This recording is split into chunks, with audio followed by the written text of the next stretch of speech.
Hello, my name is Andrew Ham. This video is for my Industrial Organizational and Psychology course. First question, how have recent historical events affected the course of research in organizational psychology?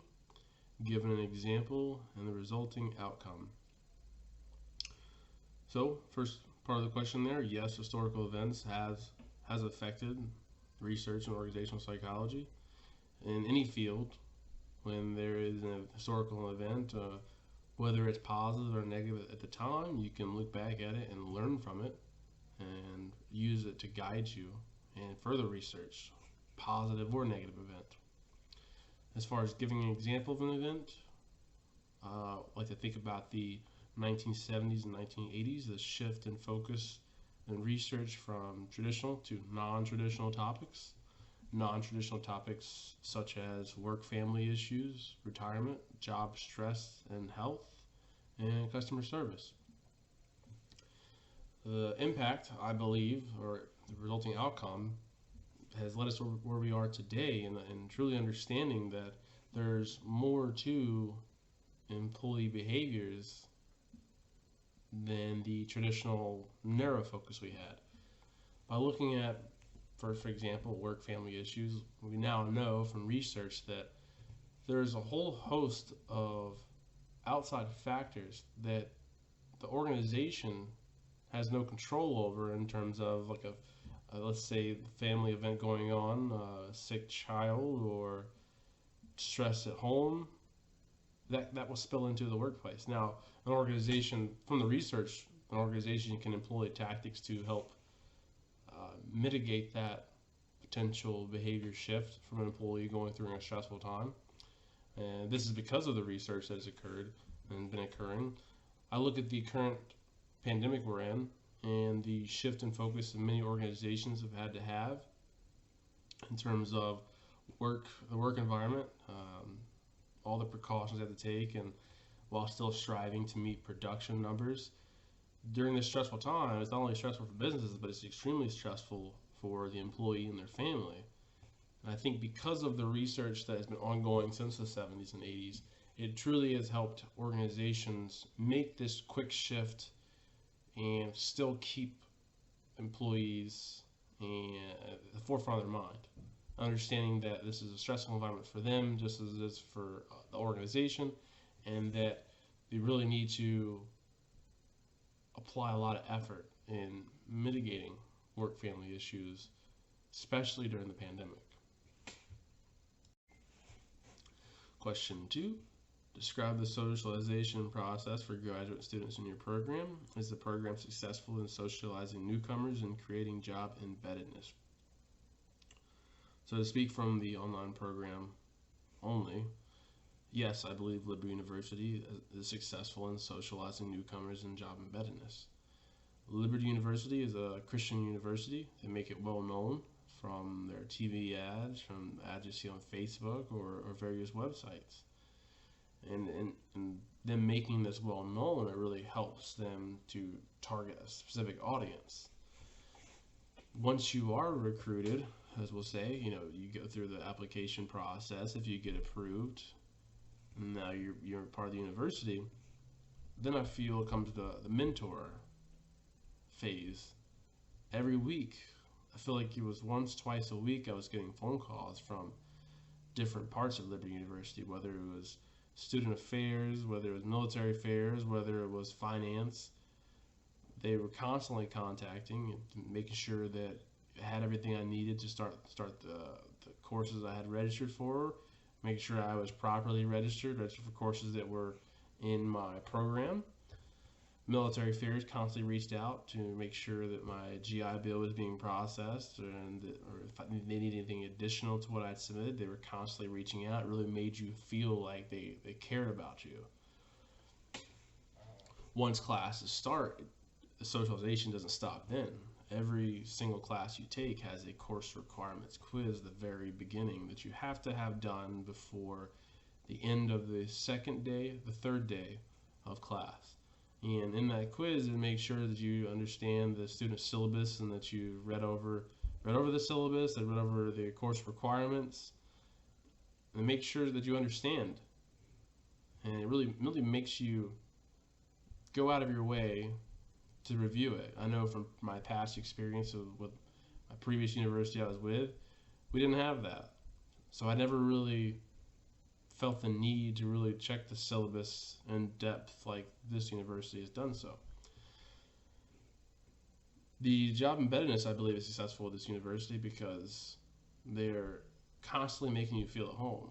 Even after 6 months now, 7 months I should say, that I've been a student here, I still get phone calls. They're not as frequent as before, but I still get phone calls, just really mostly checking in and making sure that I have all my ducks in a row. One additional aspect I think that really improves the job embeddedness here is their focus on Christianity. You can see an ad for a company or an organization or university saying they're a Christian university, and then once you're in, you might not get that feeling or that reminder that it's a Christian university. But every single week for every single course I've had, the weekly post that the professors make, there's always a Bible verse in there. In my social psychology course, every discussion post we had to have a Bible reference. And same thing for my research methods 1 and 2 class, which was surprising because you think, how can a research methods class integrate Christianity? Well, they've done an excellent job because they were able to integrate Christianity into it. So it's for those reasons I mentioned in the process I described that I firmly believe Liberty University has an excellent socialization process, and which leads to great job embeddedness. Question 3, how can an organization reduce or prevent work-family conflict? So that starts with work-family policies.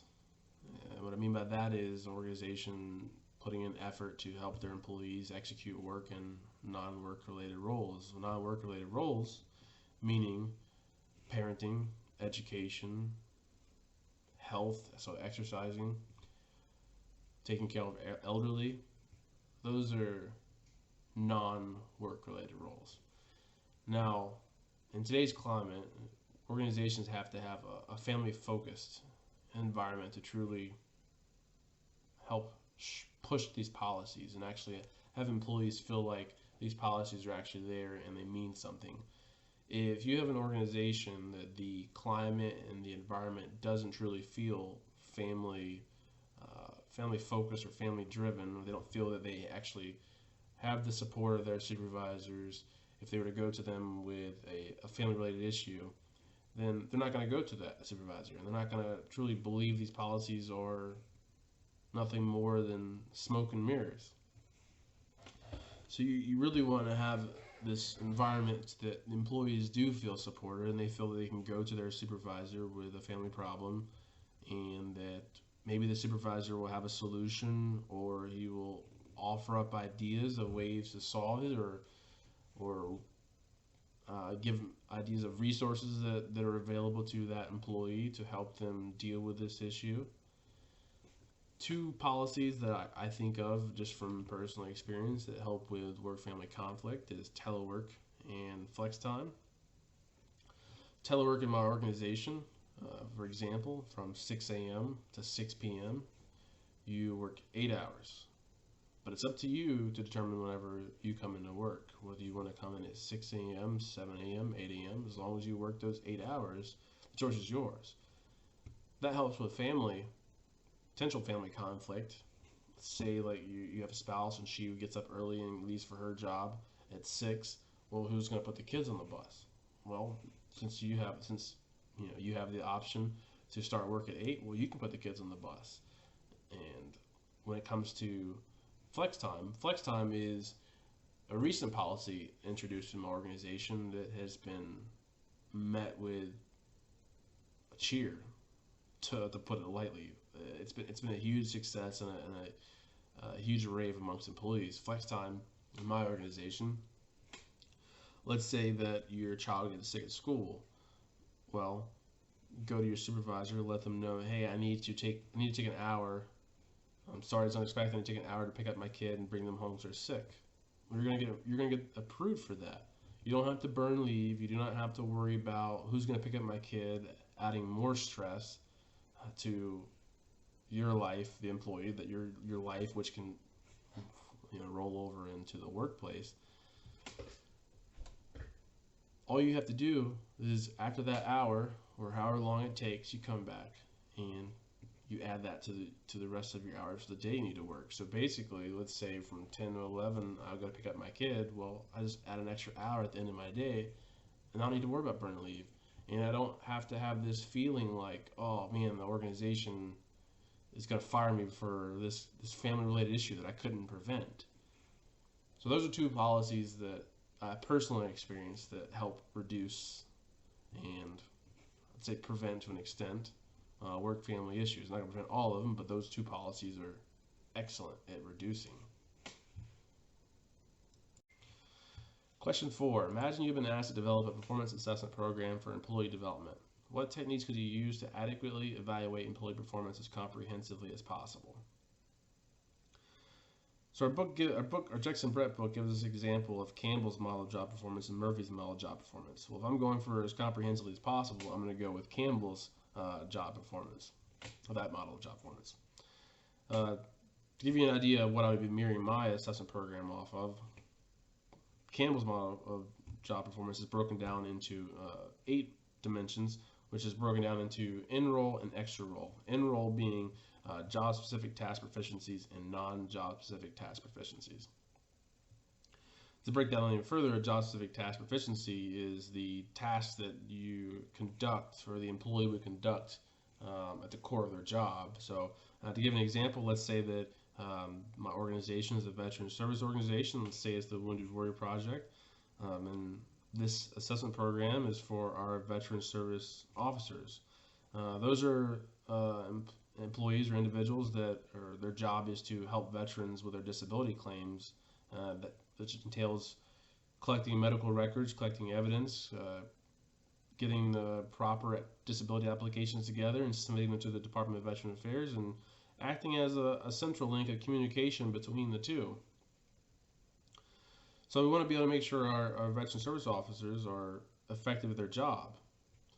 Non-job specific task proficiencies, well, these are common tasks performed by different employees. So an example of this would be, sticking with the veteran service organization, there's going to be a lot of outreach events. Well, that's not going to be in the core job task that a VSO, a veteran service officer, is doing on his day-to-day basis. It is one that we would want. This is a task that we would have the veteran come out, or not veteran, but have the employee come out and do, to act as like a liaison at one of these outreach events. Moving into extra role, it's broken down into written and oral communication, demonstrating effort, maintaining personal discipline, facilitating peer and team performance, supervision and leadership, and the 8th one, management administration. I wouldn't include in this assessment program. This is for employee development. Now, if I was wanting to add management administration development into this assessment program, then of course I would add on that 8th step. Now, breaking down these extra roles further, written oral communication, you want your employees to be effective communicators, especially written, and you want to be especially written and especially oral. If we're sending, in the veteran service organizational example, if we're constantly being the central link between the Department of Veteran Affairs and the veteran, and we're sending letters to the veteran and they're full of written and grammatical errors, well, that's not going to give that veteran much confidence in our ability to do our job. And if we can assess for this, then we can bring in tools and resources to help our employees to become better, effective writers. Demonstrating effort, going the extra mile, that's an example of that would be if we needed someone to help veterans get to and from disability exams. Well, if you've got an employee that's constantly volunteering for that, well, we're going to want to assess for that and make sure to maintain records of that. Maintaining personal discipline. This one kind of falls into the peer and team performance. I feel like these are intertwined here. So Personal discipline, maintaining it, meaning refraining from negative behaviors. Well, if you've got an employee that's constantly projecting negative behaviors, we're going to want to be able to assess that and track that as well, because that can, if we don't push resources and training to correct that, that can affect the team as a whole. And which, going into team performance, if you've got a person with negative behaviors dragging down the team, well, that's only going to affect the veteran, our quality of work, and our reputation.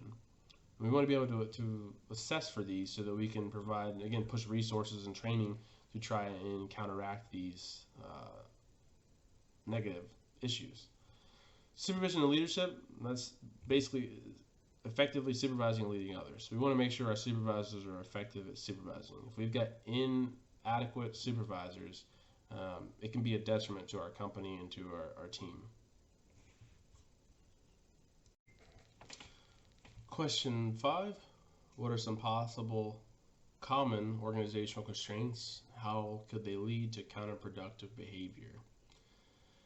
So some common organizational constraints: lack of training for employees and supervisors, lack of policies, lack of resources. To break that down even further, lack of resources, that could be something as simple as providing pen and paper, it can be as complex as providing like IT support. Let's say that an organization their production is mainly computer based.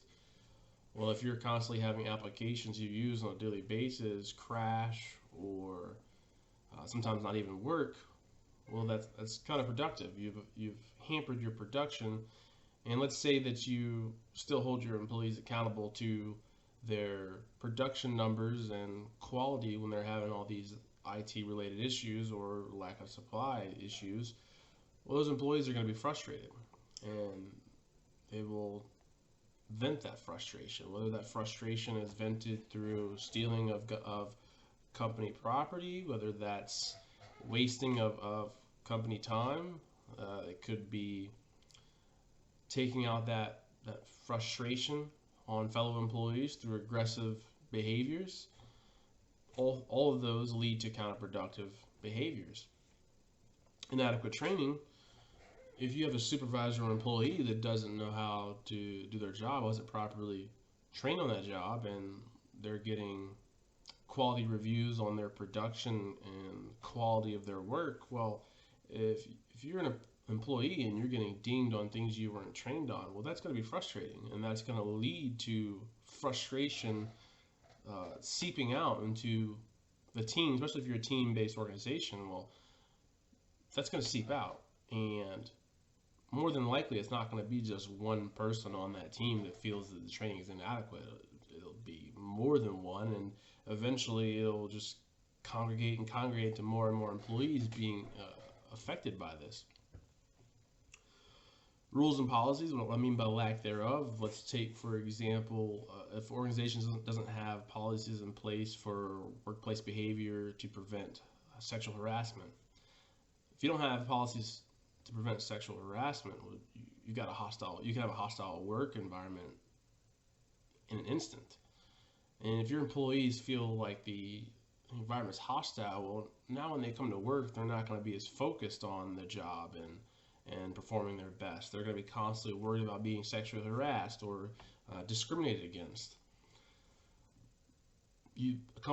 Organizations could have policies in place that they don't enforce. Let's say that organization has an absentee policy to enforce employees from being absent too much. Well, if they have a policy in place but they do not enforce it, let's say they're too lenient on their absentee policy and they don't keep track of an employee's absences, well, if you're not keeping track and you're not having a control in place, well, it's going to lead to more counterproductive behavior, because more and more employees will look at it like, oh, well, this employee over here is constantly out and there's no repercussions, so maybe I'll just take the day off for me, even though I don't have leave saved up to take.